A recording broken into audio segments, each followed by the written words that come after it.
IAS institute నిర్వహిస్తున్న all India scholarship exam pass అవ్వండి. 2 years ఫీజులో 50% మాత్రమే పే చేయండి. పుష్ప 2 మూవీ మేకర్స్ కు ప్రజలు ఎక్కుపెడుతున్న ప్రశ్నలు ఇవే. మీ మూవీ గ్రాండ్ గా రిలీజ్ కోసం చేస్తున్న ప్రమోషన్లు ఏ స్థాయిలో ఉన్నాయో అందరికీ తెలుసు.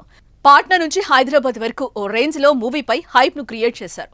అలాంటప్పుడు ఏదో కామన్ మ్యాన్ వచ్చినట్టు సినిమా థియేటర్ దగ్గరకు అల్లు అర్జున్ వచ్చేటప్పుడు జాగ్రత్తలు ఎందుకు తీసుకోలేదు? కనీసం పోలీసులకు తగిన సమయం ముందైనా ఇన్ఫర్మేషన్ ఇచ్చారా?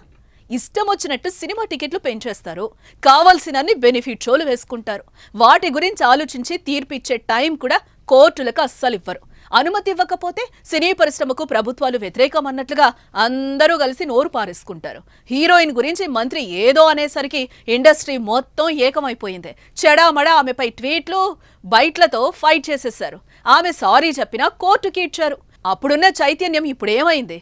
మృతురాలు సామాన్యురాలనా? మీ అభిమానురాలు తొక్కిసలాటలో చనిపోతే ఒక్కరు నోరు మెదిపారా? ఇంతవరకు బన్నీ మాట్లాడా? శతకోటి అభిమానుల్లో ఒక్క అభిమాని అనేనా ఈ నిర్లక్ష్యం? కనీసం సంతాపం ప్రకటించే టైం కూడా లేదా? లేకపోతే నష్టపరిహారం ఇవ్వాలని అటువైపు చూడడం లేదా? ఇవి సామాన్య ప్రజలు సంధిస్తున్న ప్రశ్నలు. వీటికి జవాబు చెప్పేదెవరు?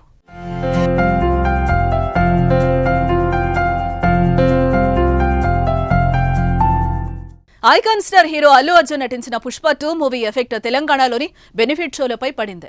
ఎందుకంటే పుష్ప 2 మూవీ ఏడాది డిసెంబర్ 5న ప్రపంచవ్యాప్తంగా విడుదలైతే డిసెంబర్ 4న రాత్రి స్పెషల్ షోలు వేశారు.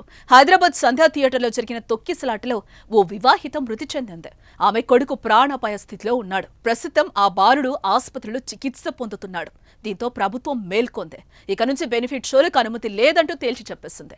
తెలంగాణలో ఇకపై ఏ సినిమాకు కూడా బెనిఫిట్ షోలకు అనుమతి ఇవ్వకూడదని సర్కార్ నిర్ణయించింది. బెనిఫిట్ షోలు రద్దు చేస్తున్నట్టు సినిమాటోగ్రఫీ మంత్రి కోమటిరెడ్డి వెంకటరెడ్డి ప్రకటించారు. సంధ్యా థియేటర్లో తొక్కిసలాట ఘటనలో చిక్కడపల్లి పోలీసులు దర్యాప్తు చేపట్టారు. అల్లు అర్జున్ పై, అతడి టీంపై, సంధ్యా థియేటర్ యాజమాన్యంపై కేసులు నమోదు చేశారు. ఆ కుటుంబంలో కొడుకు అల్లు అర్జున్ ఫ్యాన్ కనుక ఆ పిల్లవాడి పోరు పడలేకే కుటుంబంతో సహా దగ్గరే కదా అని దిల్సుఖ్ నగర్ నుంచి సంధ్యా థియేటర్కి వచ్చారు. సరదాగా ఏదో సినిమా చూద్దామని వస్తే పొలోమని బన్నీ రావడం ఎందుకు? వస్తే ప్రజలు ఇబ్బందులు పడతారని ఏమైనా ఆలోచన ఉందా? ఏదో 100 రోజుల ఫంక్షన్ చేసినప్పుడు హీరో వచ్చినా పర్లేదు, ఎందుకంటే అక్కడికి హీరోనే చూడ్డానికి జనాలు వస్తారు. వీరేమో ఏదో సినిమా చూడ్డానికి వెళ్తే మీ సడన్ ఎంట్రీలు ఏంటి బాసు అని ఆడియన్స్ అనుకుంటున్నారు. కుర్ర ఫ్యాన్స్ అయితే ఏదో కేరింతలు ఈలలు వేసుకుంటూ చుట్టుముడతారు. కుటుంబంతో వచ్చినోళ్ళు సమిధులు అవ్వాల్సిందేనా? మీ గ్రాండ్ సినిమా రిలీజ్కు బలవ్వాల్సిందేనా? మూవీ స్టార్స్ ఒకసారి ఆలోచించండి. మీ మూవీ ప్రమోషన్స్ కోసం, హైప్ కోసం జనాల ప్రాణాలతో చెలగాట మాడకండంటూ పబ్లిక్ మొత్తుకుంటున్నారు.